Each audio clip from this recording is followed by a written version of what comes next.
The parrot focuses on its reflection, believing that the parrot in the mirror is teaching it how to speak. Actually, the master is hiding behind the mirror. The parrot learns easily because it is fooled into thinking it's learning from one of its own kind. It has no idea about the old fox who is really doing the talking.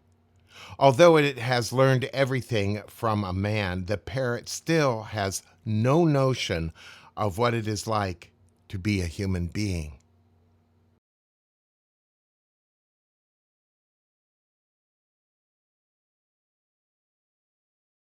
In the same way, an egotistical student presumes that his master is the same as he is.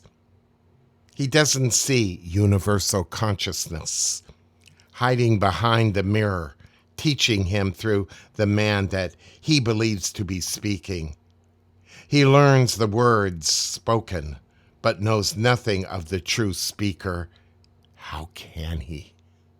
He is still only a parrot, not a companion on the way.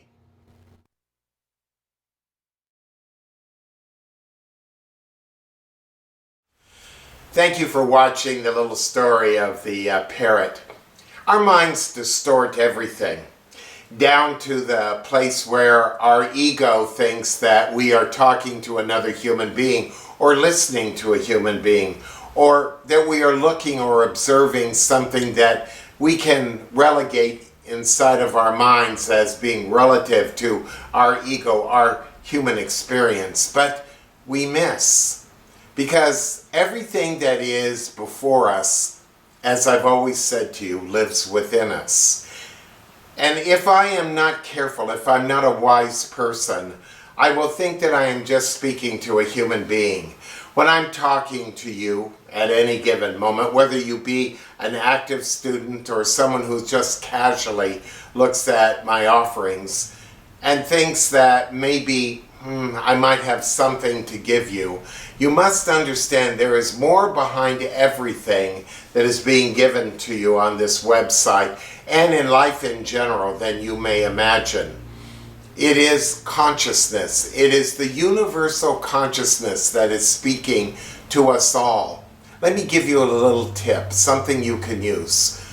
When you are working with someone or you are talking with them, and whether or not you are agreeing or disagreeing with them, look inside and you will see the part of yourself that needs love, that needs to be recognized as love. You don't need to say that to them. You need to treat them as though they are the extent and the extension of the great love that lives within you, that is beyond the emperor of all malice, the human heart.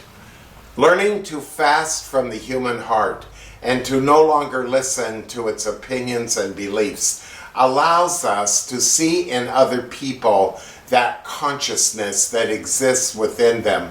And we can now start to appreciate we aren't really hearing another person, their opinion, their circumstance. What we are hearing is the metaphor of ourselves in them.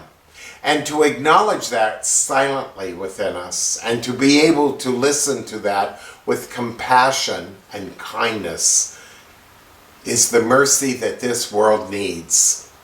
I hope that this little story helps you immensely with that. It is year-end time, as you know. We've had a very difficult year here at Aspire, and I hope that you will be generous this year. More than any other time, to help us sustain the work that we do, especially with the kids that I work with in the Batmo project, where I go out and give them clothing and things they need to keep them warm during winter, and give them basic things like underwear and socks and tennis shoes and shirts. They need that, as well as my very, very profound work at hospice, where I have learned so much over the 30 years of my working with hospice and dying people. Believe me, nothing is happening the way we think it is, and it is only through the kindness of your gift that you are able to see the love that the parrot could not see. He was not a true companion in this journey of consciousness. He was just going along thinking he knew what he really didn't understand. Be generous this year. Be kind, and thank you for considering Aspire. Please forgive me, as always. Namaste.